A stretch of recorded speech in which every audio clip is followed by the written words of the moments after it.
Hello and welcome all to this yet another video, and this is nothing but a part 2 of the previous video, humans versus AI, and particularly artificial general intelligence. How far are we and what is really lacking there in artificial general intelligence? And yeah, so previous video what we have covered is more around mind, like human is a combination of mind, uh, uh, human is a combination of mind, body and physical, and uh, these are three different models in human, and based on which one is more strong defines a personality. Emotional one is singer, a mind one is a scientist or any of those sort white collar jobs, and a physical is more of a sports person or any of those things. So that's kind of defines the personalities and type of models people are built with. Everyone has all three obviously, but which one is what is kind of strong at. Uh, in this we and what current robots or machine learning or AI has is they have a physical representation for all three. They really don't have all three. They have physical representation of all three. That's why they're completely kind of look very very lowly in comparison to humans, what human can function. So that's a thing. Important one is the emotion. So we'll come back to emotion once again. What is we are going to cover in today's topic? So topic for today is more around the design itself, right? From a design perspective, how human as a design is different from the design of a robot, or both in terms of their core architecture, or their training, how the training is working, or how how the execution is working differently. So that's what we're trying to learn, or rather understand today. At least I'll put my point of view.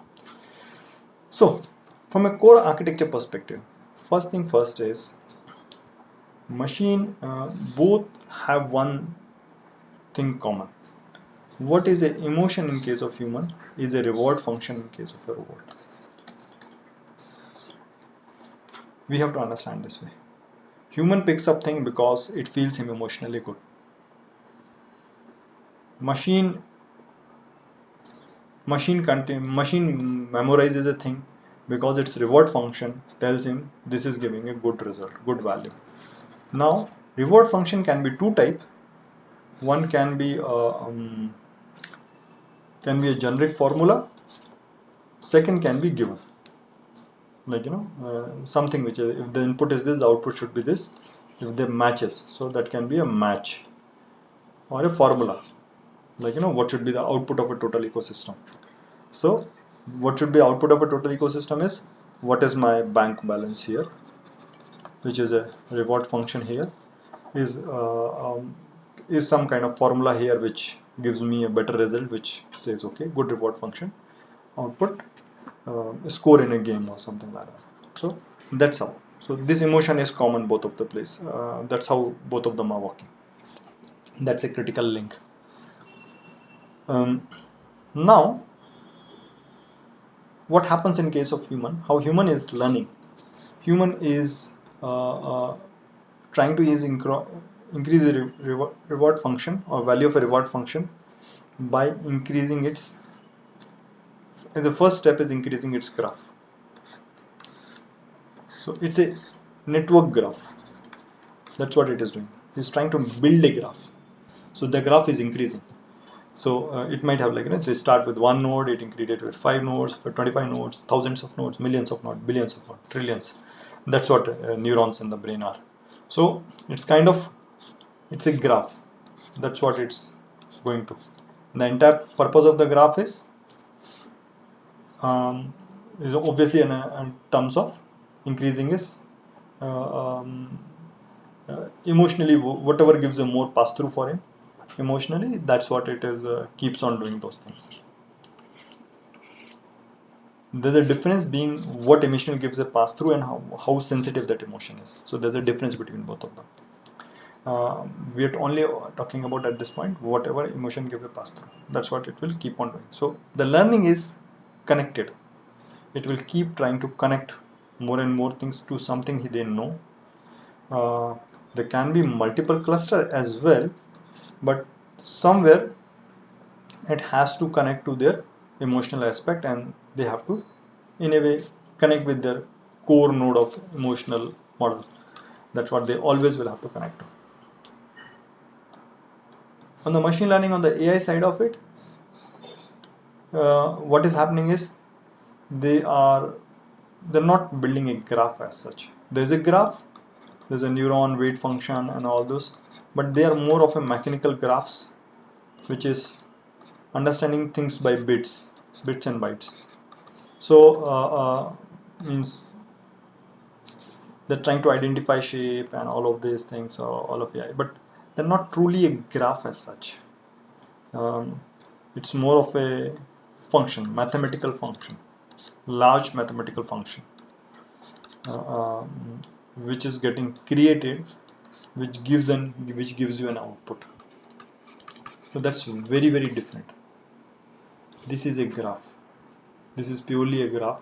This is a mathematical function.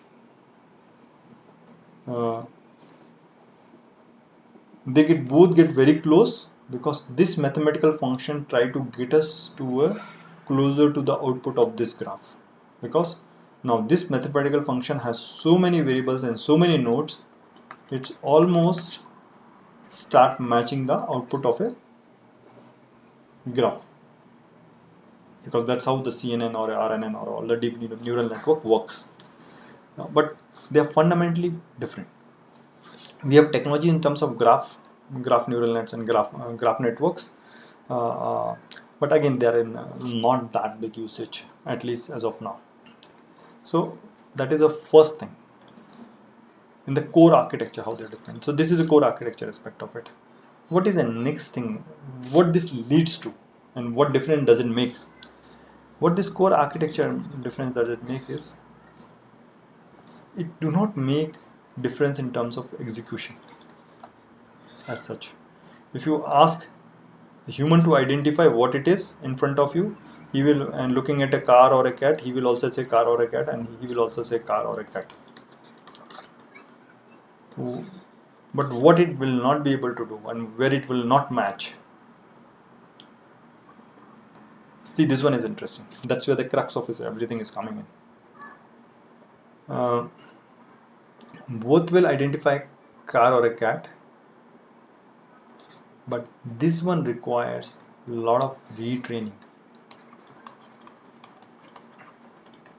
The amount of training which is required here is very high.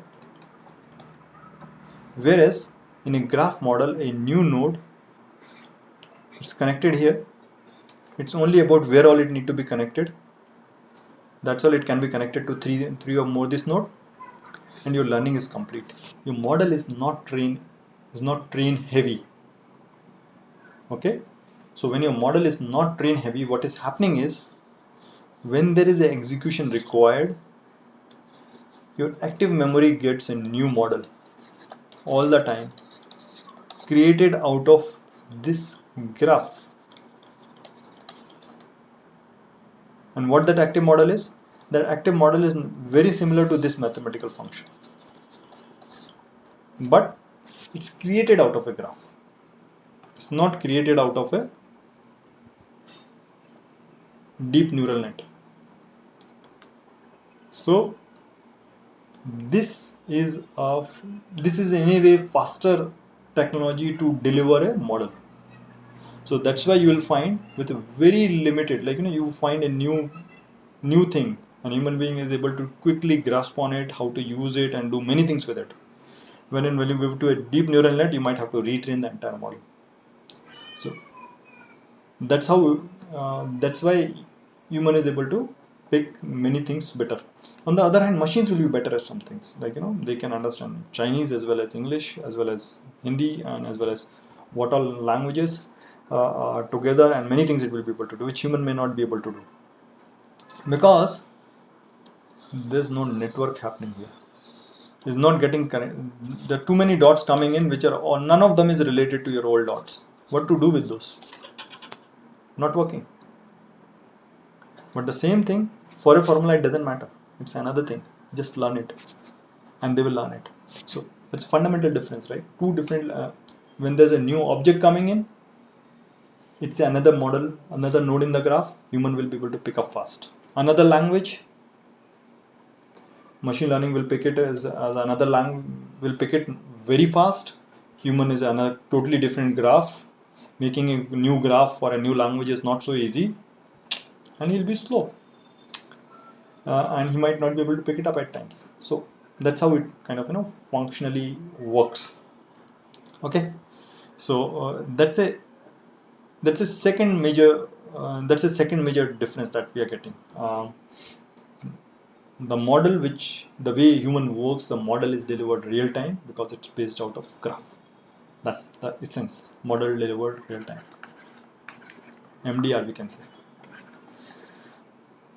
Third function is reward. Now, this is the most interesting part of it. Human calculate rewards at many levels because they have many aspects in their life. Machine calculate at a very fixed formula kind of reward. And even though most machine learning model, like when they predict, they don't know what's going to happen. They just predicted it. Machine learning model has made the prediction. So reward calculation at the time of training is anyways understood, but at the time of execution, human always calculate some amount of reward, whether thing is going on good or not. So human makes an objective tree. This is parent objective, then it's child. Because of that objective, he pick up 3-4 more tasks, so they become child objective, then more tasks, then he pick more objective, like that kind of thing. So they will always calculate a reward function for it, and they will act upon it. For example, if you're going for exam and someone tries to engage you for a song, good song, you will say, no, sorry, that's not such a nice thing I want to do right now. I want to go for exam. I want to clear the exam. Because your larger function is not allowing a smaller function to get you distracted. That's what you. Whereas at the other time, you are free and you are doing nothing, you will be okay for a song. So in a way, same model will, before even the result comes out, before your prediction is evaluated, prediction get evaluated multiple objective functions in the hierarchy, and that's how a human is able to behave such complex ways, leave a task in between, resume on another thing, and do all those sort of things, which machines are right now not able to do it. Is it not technically possible? Yes, it's perfectly technically possible to do many of those things. We have a lot of graph technologies and all of those things. It can be very well built, but it's just a matter of who does it first. Okay, so I hope you like this video. Do like, subscribe, and share your comments. Thank you.